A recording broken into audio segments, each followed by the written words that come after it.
Un spectacle de magie pour la Saint-Valentin, c'était une super bonne idée, c'est original. Et David Jon, qui est notre invité. Salut David.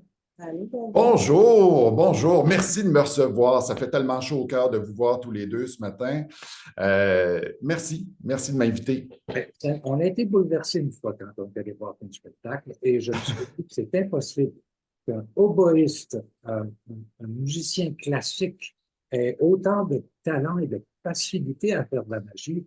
J'étais absolument à terre. Et là, on reprend la chose pour la soirée de la Saint-Valentin, quoi. Le 18 Oui, février, ouais. c'est la troisième année que je propose un spectacle pour la Saint-Valentin.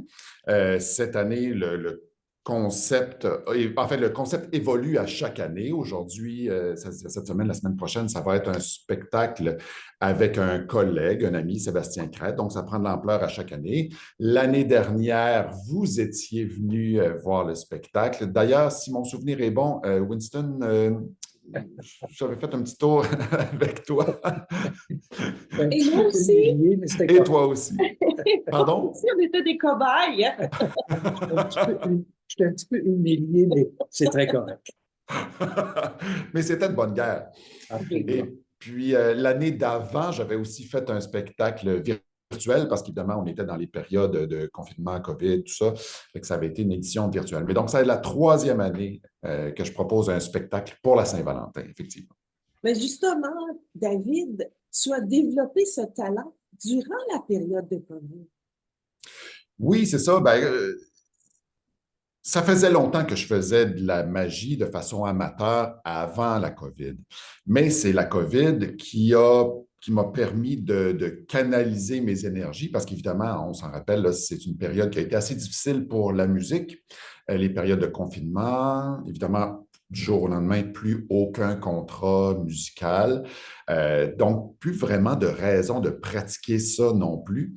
Ce qui fait en sorte que j'utilisais mon temps à faire autre chose, à pratiquer de la magie, à pratiquer des tours, comment je pourrais dire ça, absorber des méthodes, à consommer beaucoup, beaucoup, beaucoup de magie. Ce qui, à l'époque, n'était pas nécessairement efficace pour ce que je faisais, mais qui est devenu utile pour la suite, notamment pour le spectacle du 18 février où j'ai inventé des tours. En fait, on invente des tours à chaque spectacle. Il y en a qui sont de moi, il y en a qui sont de d'autres, on emprunte. Bref. Et puis, donc, certaines méthodes que j'ai vues à un moment donné sur un tutoriel de quelque chose, puis là, des années plus tard, où j'essaie d'inventer un tour de magie, il me semble que j'aurais besoin de tel ou tel effet. Puis là, subitement, ah, je me souviens, j'avais vu telle chose. Fait que là, on va fouiller un petit peu. Ah oui, c'était ça. Puis là, finalement, ça nous sert à autre chose, à une autre sauce. Donc oui, ça a été une période extrêmement importante pour moi, la COVID, et de ce qui est sorti de ça aujourd'hui, qui est la raison pour laquelle on se parle. Bon, il y a une multitude de types de magie, de Oui. la prestidigitation, de la magie blanche, de la magie colorée. Enfin, qu'est-ce qui, toi, est venu te chercher là-dedans et comment tu t'identifies par rapport à ça? C'est quoi ton identité de magicien? Oui, ça, c'est tellement une bonne question. Il y a une expression en anglais qui dit, attendez, je veux juste essayer de la citer comme il faut. Jack of all trades, master of none. Donc, à essayer d'en faire trop, on devient spécialiste dans rien. Et pour répondre à la question, donc, il y a des grands types de magie, notamment ce qu'on appelle dans le jargon les illusionnistes, là, qui font des grandes illusions de scène comme David Copperfield. Évidemment, moi, ce n'est pas du tout ça que je fais. Il y a une branche de la magie qui s'appelle la micro-magie. Donc, vraiment la micro, les petits détails dans les mains des spectateurs. Et moi, je fais partie de cette branche-là qui s'appelle les micro-magiciens. On pourrait aussi dire qu'il y a une autre branche qui s'appelle les mentalistes, qui donne l'impression aux gens d'avoir des pouvoirs psychiques ou de lire les médiums, tout ça. Bon.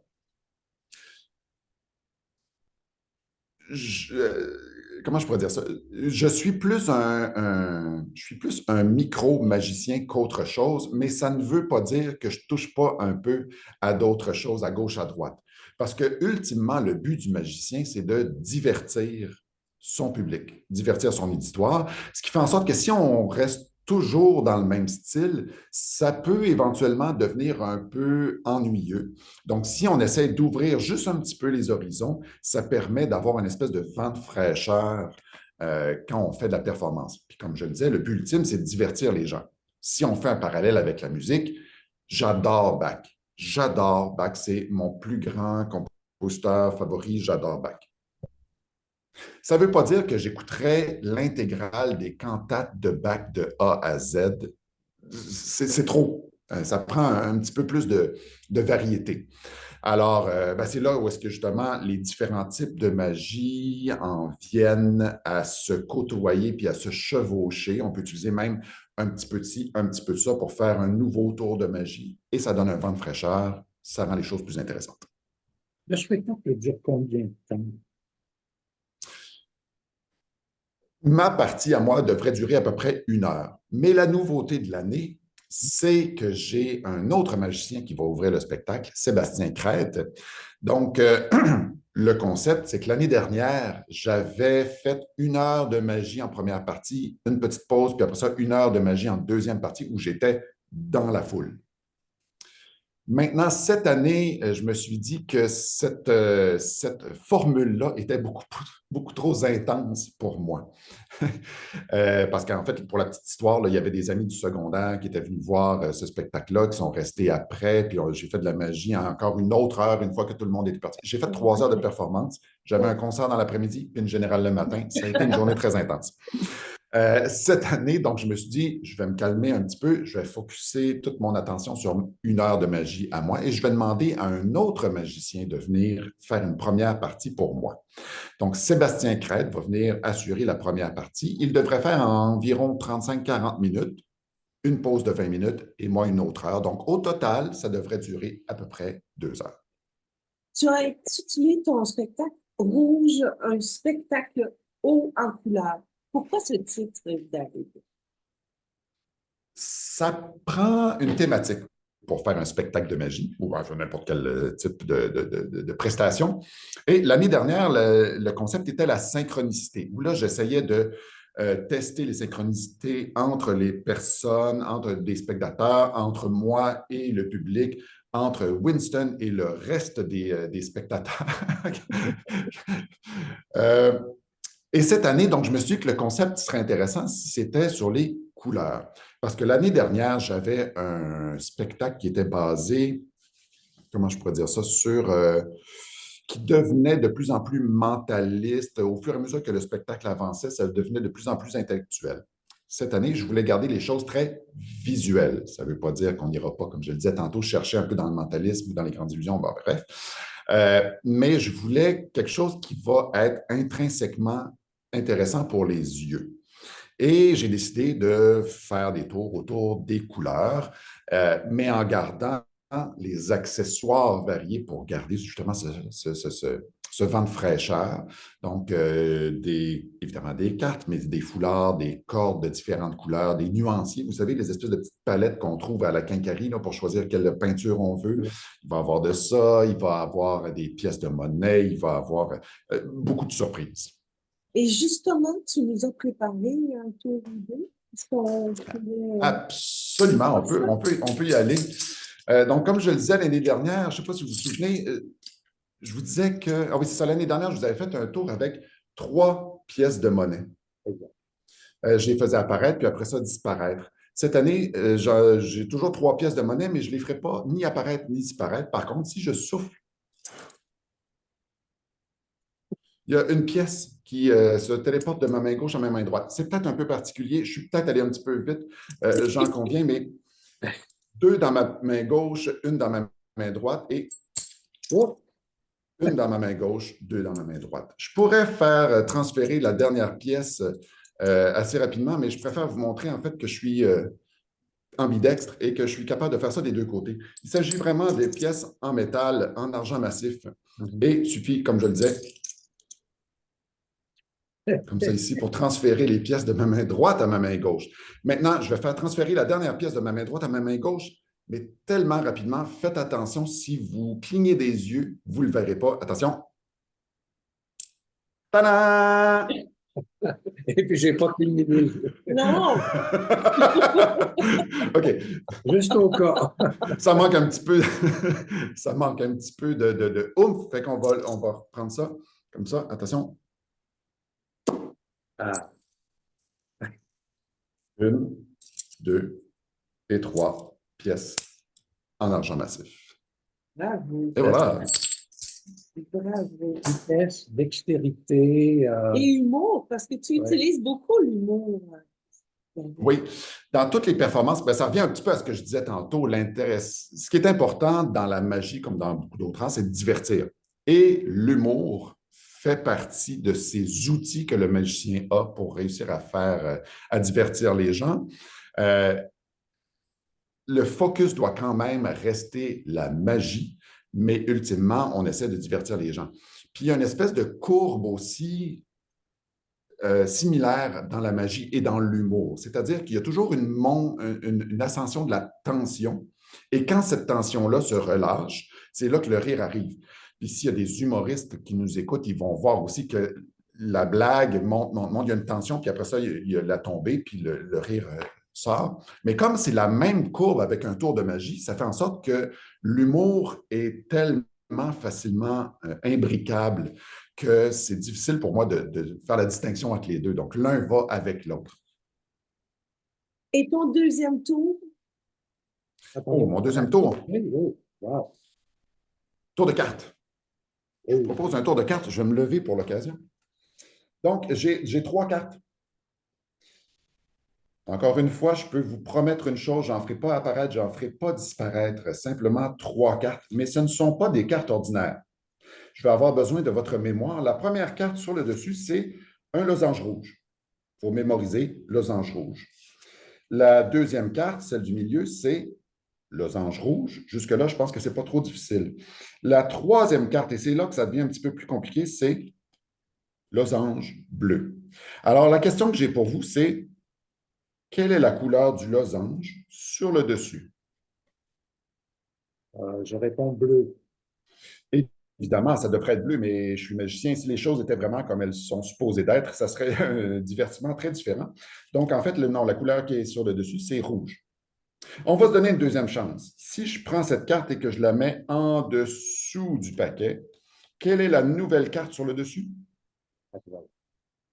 Ben, ça doit être rouge, mais je suis sûre que tu vas te sortir Je vais vous répondre tout de suite. La carte sur le dessus, c'est rouge encore une fois. Ah! Maintenant, si je la prends et je la mets elle aussi en dessous du paquet, quelle est la nouvelle carte sur le dessus? Je vais vous le dire tout de suite, c'est encore rouge. J'ai trois cartes entre les mains. Ça fait trois fois que je vous montre le losange rouge. On va donc y aller une étape à la fois par élimination. Losange rouge que j'enlève. La prochaine carte, losange rouge que j'enlève. Et donc, la troisième et dernière carte, quelle est-elle? La bleue. Rouge, bleu, vert, orange, mauve. En tout cas, c'est un arc-en-ciel pour rester sur la thématique des couleurs. Aïe, aïe, aïe. Écoute, ce Bravo! n'est qu'un petit exemple du spectacle que vous faites. Tout petit. Il y a, hein, il y a la proximité aussi qui est intéressante. Vraiment, vraiment. Ce qui est intéressant avec le type de magie que je fais, c'est justement que cette possibilité-là, il y a cette possibilité-là d'être dans les mains du spectateur. Parce qu'évidemment, là, comme ça, sur Internet, sur Zoom, ça devient difficile de faire un tour dans vos mains, quoique ça reste possible. Mais il n'y a pas vraiment de façon de pallier à l'impossibilité en personne. C'est-à-dire que via un écran d'ordinateur, on est tellement habitué de voir des choses qui ne se peuvent pas sur nos écrans que notre cerveau, même si on conscientise qu'il n'y a pas de trucage de caméra quand je fais un tour comme ça, notre cerveau conscientise pas nécessairement toute l'impossibilité, étant donné qu'on est tellement habitué de voir des impossibilités à la caméra ou à l'écran. En personne, par contre, c'est vraiment autre chose. Et c'est un message que je fais souvent, en fait, au début des spectacles, qui est, si vous voulez prendre des photos, des vidéos, c'est correct. C'est pas idéal, par contre, parce que ça vous enlève la possibilité de profiter de l'instant présent, de profiter de vos yeux qui regardent la scène et qui voient une impossibilité. Le cerveau, là, il y a quelque chose qui se passe qui rend les choses vraiment plus intéressantes. Alors que si on est en train de filmer, bien, on n'est pas focusé 100% sur ce qui est en train de se passer sur la scène. Puis après ça, quand on revient à la maison, on regarde la vidéo, puis c'est beaucoup moins impressionnant parce qu'on est habitué à voir des choses impossibles sur notre petit écran.